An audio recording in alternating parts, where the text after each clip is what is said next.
सभी छात्रों को हमारा 12वां यूनिट है जानवर कब पैदा हुए, वो मैं आज आपको सिखा रहा हूँ। तो जानवर यानी कि पशु पक्षी वो कैसे पैदा हुए, उनकी क्या दुनिया है, उनकी प्रकृति से क्या लेन देन है, उसके बारे में इस गद्य में हम समझाया गया है। सबसे पहले तो ये गद्य नहीं है, एक पत्र के रूप में है, एक पत्र है। यह पत्र पंडित जवाहरलाल नेहरू ने अपनी बेटी को लिखा था। पंडित जवाहरलाल नेहरू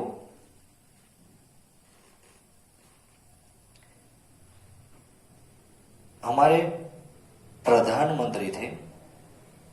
स्वतंत्र सेनानी होने पर उन्हें कई बार जेल भेजा जाता था। वो जेल में अधिकतर समय बिताते थे। अंग्रेज है उसे पकड़कर जेल में डाल देते थे। तो जेल में रहकर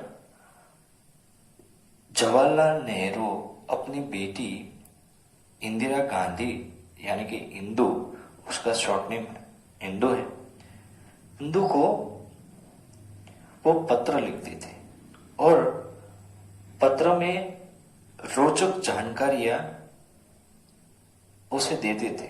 नई नई जानकारियां है वो देते थे। पशु पक्षियों की दुनिया बड़ी ही रोचक और रंगीन है।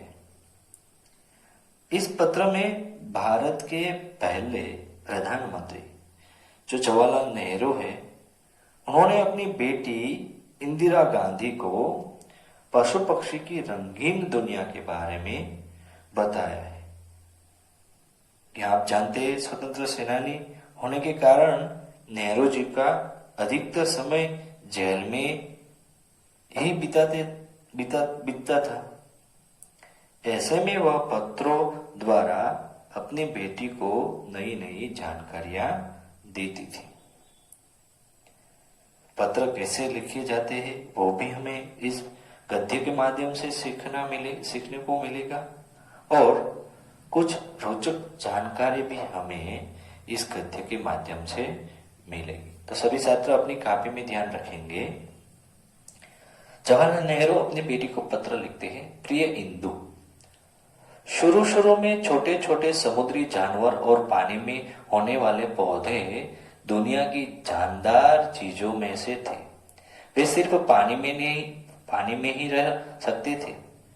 किसी कारण पानी से बाहर निकल आते तो जरूर मर जाते होंगे। जैसे आज भी मछलियां सूखे में आने पर जाती है। मछली है जो पानी में से बाहर निकाली जाती है तो थोड़ी देर में वो मर जाती है। उसे पानी में ही रहना होता है। पानी की वे जानवर जिसकी खाल जरा सख्त थी, सूखी जमीन पर दूसरों से कुछ ज्यादा देर तक जी सकते होंगे, क्योंकि उन्हें सूखने में देर लगती थी। इस प्रकार जिसकी खाल ज्यादा सख्त थी, सूखी जमीन पर वे बढ़ते गए। सोचो कितनी अजीब बात है।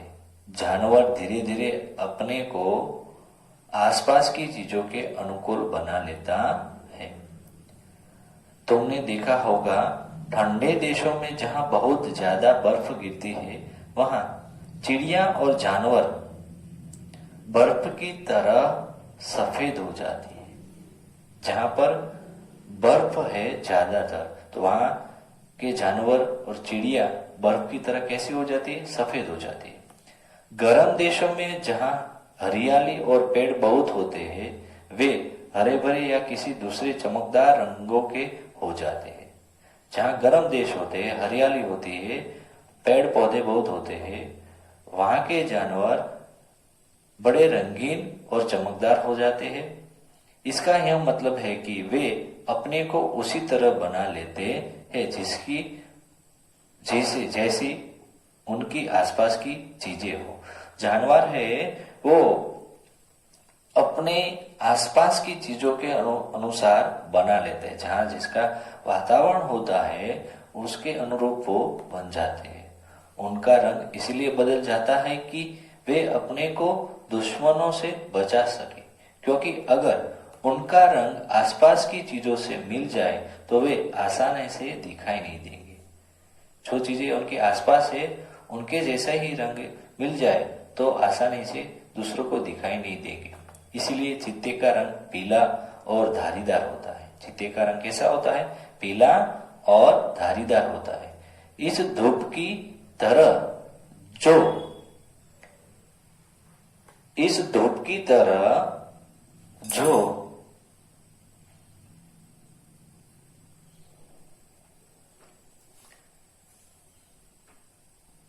दरख्तों से होकर जंगल में आते हैं, वह घने जंगल में मुश्किल से दिखाई देता है।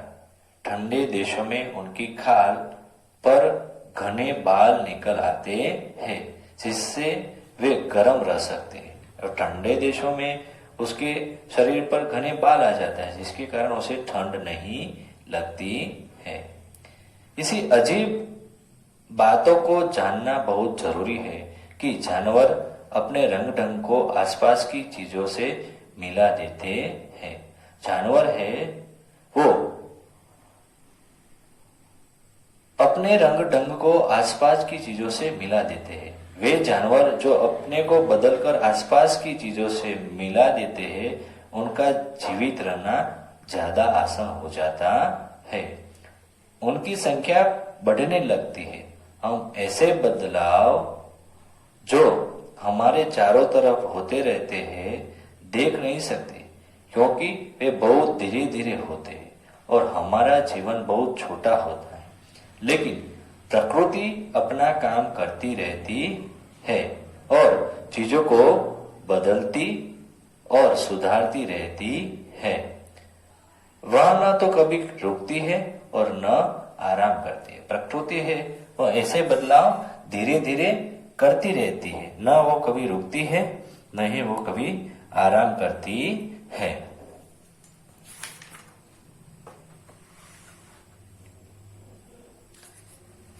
इसका मतलब यह भी हुआ कि जैसे और जानवर ने अपने को आसपास की चीजों के अनुकूल बना लिया और आगे बढ़ते गए, इसी तरह आदमी भी तरक्की करता गया, या यो कहो कि प्रकृति उसे सुधारती रही।